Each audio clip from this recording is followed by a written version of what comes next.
હું ઘણા ટાઈમથી ગીત સાંભળતો હોઉં છું. મને કીર્તિભાઈ ગાયું, મને મોર બની થનગાટ કરે, મને મોર બની થનગાટ કરે.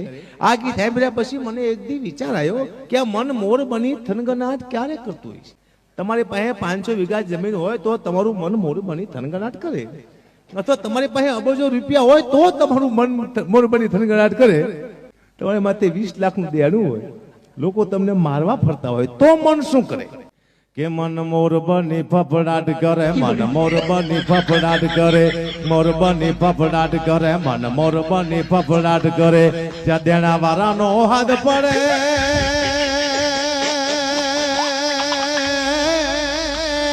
તા તો મન મોર બની ફફડાટ કરે, મન મોર બની ફફડાટ કરે. ઘર ઘર ઘુમરી ઘુમરી ભાન ફૂલી બે ભાન ફરે, પછી મન ભાન ભૂલી બે ભાન ફરે, મન મોર બની ફફડાટ કરે.